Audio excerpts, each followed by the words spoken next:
Okay, we're on to the next thing here. We're gonna start doing some stuff on the body here. This front fender, we were gonna do without it, but I'm thinking if we're keeping that back fender for budgetary reasons, and he just likes the looks of it. I prefer an exposed wheel, but it's the way he wants it. So I'm thinking we probably keep the front fender, but I just hate how high up these things are. Like, they just ride so high. Like, you can see daylight underneath the fender. So I'm going to lower it a little bit, just so I can stay. I want to stay inside of this bend, so I'm going to raise it up. I'm going to fill this hole, and then I'll drill a new one here and clean this all up. And so that it's tighter to the tire. It isn't going to be super tight, but it'll be tighter to where it looks good. And I know you can cut these fenders and tuck them up nice and neat, and I could do that, but that's gonna take a ton of time, and I don't think it's gonna be necessary here. I think it still look good, just get a little bit tighter to the wheel. And then what I'd like to do on these fenders, and I'll get into this later, but I like to put a little spacer in there, like these. I'll weld them in here on the fender so that it stands off just about a 1/16 of an inch. I'll weld it from the back so that I'll just have a bare metal surface there when it gets screwed in together. That way it doesn't damage the paint whenever I go to paint this thing and screw it all together, because I don't know, the factory paint seems to hold up, but anytime I paint a fender, it seems like I try to just bolt it right to it, it gets all janky. So I do that on the fenders. I usually do it on the tank if I'm bolting right to it. I've done it here, I've done it back here, and then I'm gonna do it on this back fender as well. So anyway, I'll get into that later. Okay, so we're gonna lower this fender a little bit, and I lowered it to where I wanted. You can see where I marked the holes where they're at now. So what I generally do is I'll take this, I've got this a stainless steel little spacer, and I'll oversize these holes, and I'll inset this in here, and then I'll weld it around the sides, and then I can tape this off when I paint it, because it'll just protrude just a little bit, maybe a washer's thickness. And then when I weld it in there and I mask it off during the painting process, when you go to bolt it up, the fork leg isn't squishing the paint on the fender, because I've had issues with these. Just every time it just squishes it, because some of these, like the last one I did, I mean, it had 15 layers of stuff on it, between epoxy primer, couple coats of primer, clears and base coats and pearls and all kinds of stuff. So I just know that when I do this, it's not going to be a problem. So anyway, so where that hole's at, obviously I can't leave these here.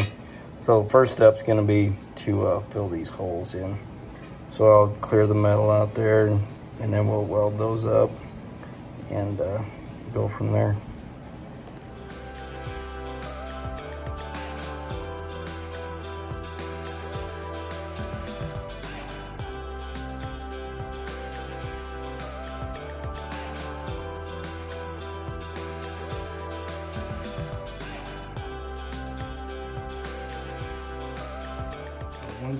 One thing to note on these guys, they don't stick out much here, right? Because this will squeeze the fender in just a little bit whenever you go to mount it.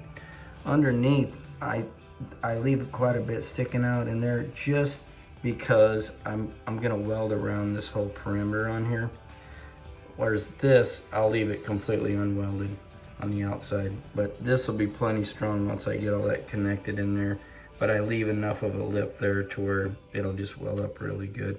You could probably go flush with it and then give you, you know, maybe a weld around there, but then that bolt just doesn't quite sit, doesn't stand off like I'd want it to either. So this will also keep the nut on the inside from damaging the paint that's going to be on the inside of the part of this fender. So here's your setup.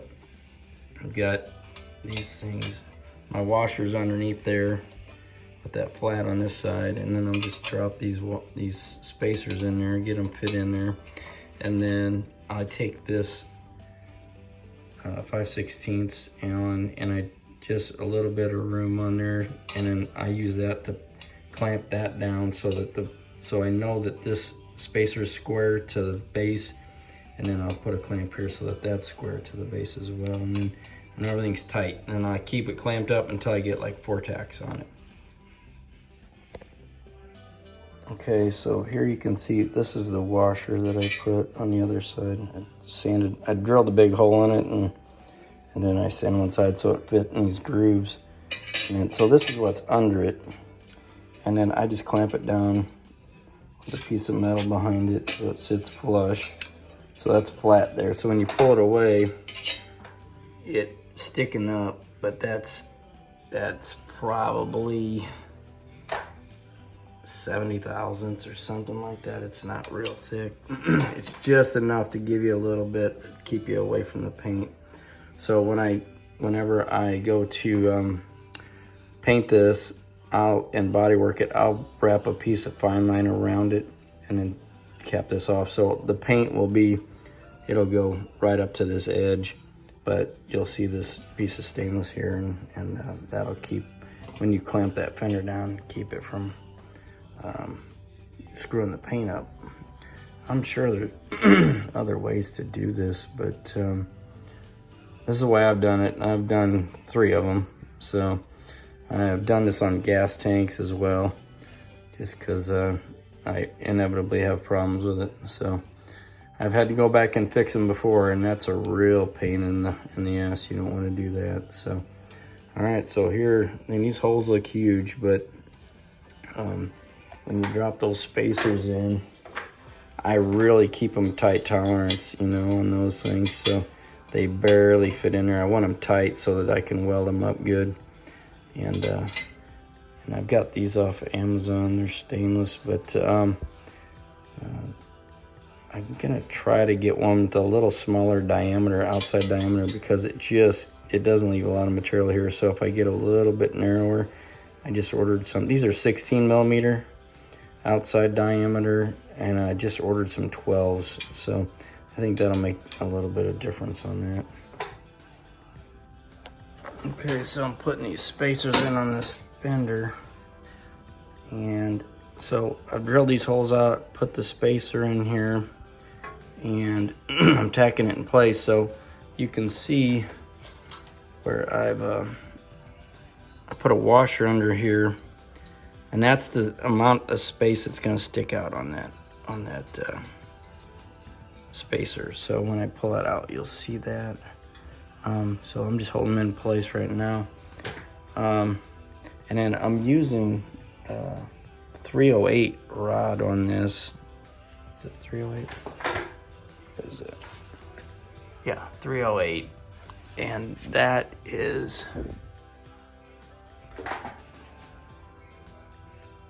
it's a stainless rod, but I would like to use a 309L. That's really what is made for putting stainless to mild steel, but I don't have it in this smaller diameter, so I'm just going to use this. I mean, this thing it ain't gonna matter what I'm doing, but I try to do things right.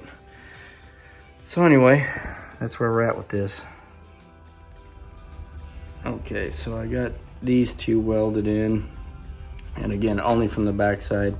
I used quite a bit of rod in here on these, but on these edges, I went very light. I didn't put any rod in on the very outside, just because it required a little too much heat, and there's not much metal right here.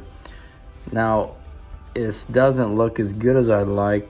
You can see where the weld ate into the spacer a bit more than I was hoping. Not that it really matters, but these spacers are Chinese steel, and stainless, and man, it was doing some weird stuff.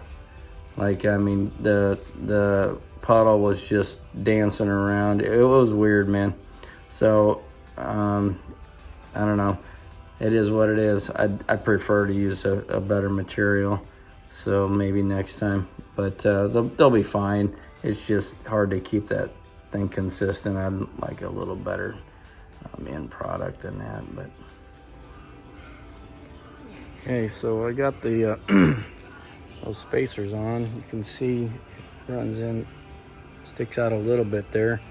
You're gonna need a little longer hardware, but definitely brought the wheel down. I'm gonna cut this, trim this back to where it should be, but it fits really nice, and it's still, you know, it's not like flexing this thing a ridiculous amount, so just the tiniest bit. So, but there's plenty of room there to do it, and I think it's lowered it down a good amount. This still kind of sticks up a bit higher there just because this fender doesn't conform to this tire size perfectly, but so anyway, looks pretty good so far.